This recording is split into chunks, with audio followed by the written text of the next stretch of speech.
Welcome back to JOJ. It is July 17th. I hope y'all had a great week this week. If you caught last week's episode, we talked about Noah and trusting God when building an ark on dry ground. Yeah. And so this week we are going to talk about Moses and the Israelites and the Red Sea, and kind of how we trust in God to deliver us from ourselves, others, choices, all the above. So our verse, or I'm going to say it's a verse, it's kind of like our Bible story of the week, is going to be in Exodus 14 and 21 through 22. You want to read it? You want me to? Okay. It says, Then Moses stretched out his hand over the sea, and all that night the Lord drove the sea back with a strong east wind and turned it into dry land. The waters were divided, and the Israelites went through the sea on dry ground with a wall of water on their right and on their left. To me, that last, spending a lot of time on the water, that last verse, walking through on dry ground with a wall of water on your right and on your left, even if it's a wall that's 5 feet tall, 10 feet. I mean, if it's a wall, I'm going to consider it's taller than what the people are, 7-8 feet. That is crazy. Yeah. I think almost every time I go to the beach, I picture just to imagine the ocean just parting. And then to have to walk through it. Right. Like the trust every one of those people had to walk out there on dry ground with a wall of water on your left and a wall of water on your right. That's some trust. Yeah. I mean, I don't care who you are. That is seriously some trust, because I just couldn't imagine the intimidation of walking through that. Even if it, as I said, even if it's not a 40-foot tall wall of water, if it's above your head high, still it's water. That's some water, and we all know the power of water. So that to me is a pretty clear picture of people trusting in God. It definitely is. And the whole deal with that. I mean, again, this is a story that we all know pretty well.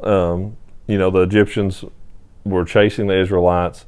They had left Pharaoh. They were out from his bondage, but yet he wants them back again, even after all the plagues and everything God had done. He's like, no, I'm going to go back and get these people and put them back into slavery again.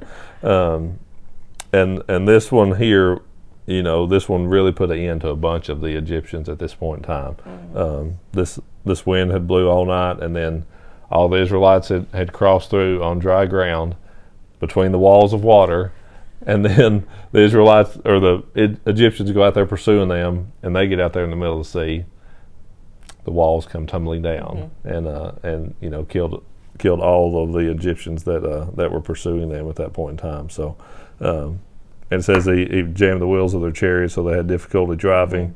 And then the Lord worked through Moses, and that the waters come back down and drowned the Egyptians in that point in time. For us in our lives, it's probably not going to be a time.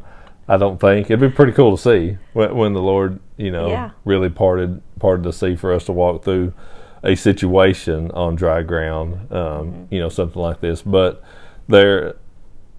we have those in our life of places where God absolutely delivers us from, whether it's our own decisions, it's a situation that we may find ourselves in, and again, hopefully it's not quite as drastic as what the Israelites were being delivered from here, but we do have those places where if we trust God, that He can help us to make better decisions to get out of a situation. Yeah. And I think the hardest part of trust in general is to just kind of like stop and let it go. I mean, we all know I'm a control freak, so but to sit back and be like, okay, God, I give you this, or I want you to take this from me, or just whatever your situation is, but to know, and I kind of think of a song we sang in church, that God is for you, and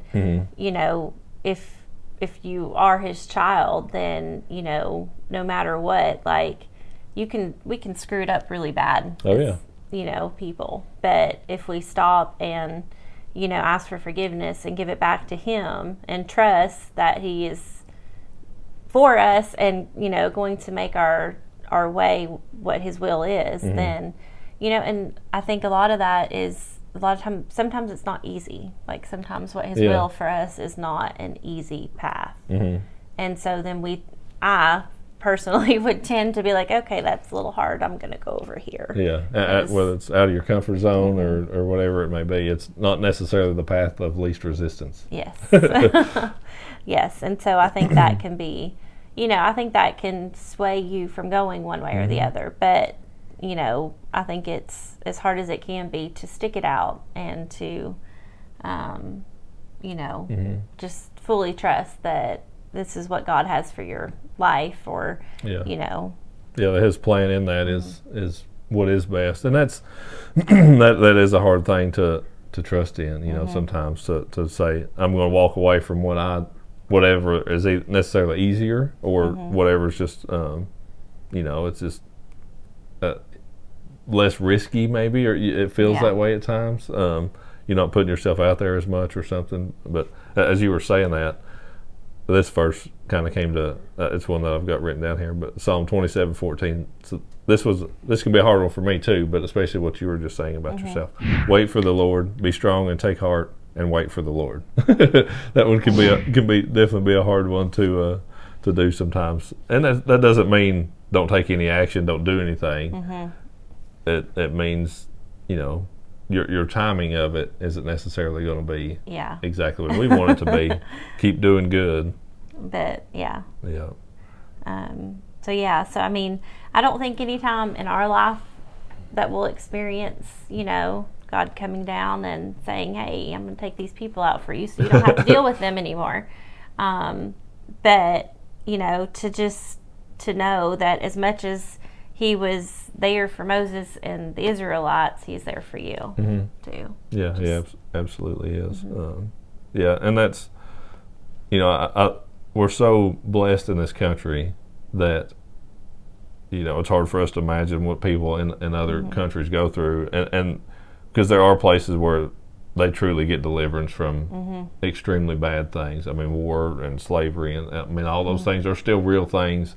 We're just, thankfully, we live in the best country in the world, and I've never experienced that in my lifetime. We've never experienced that in your lifetime.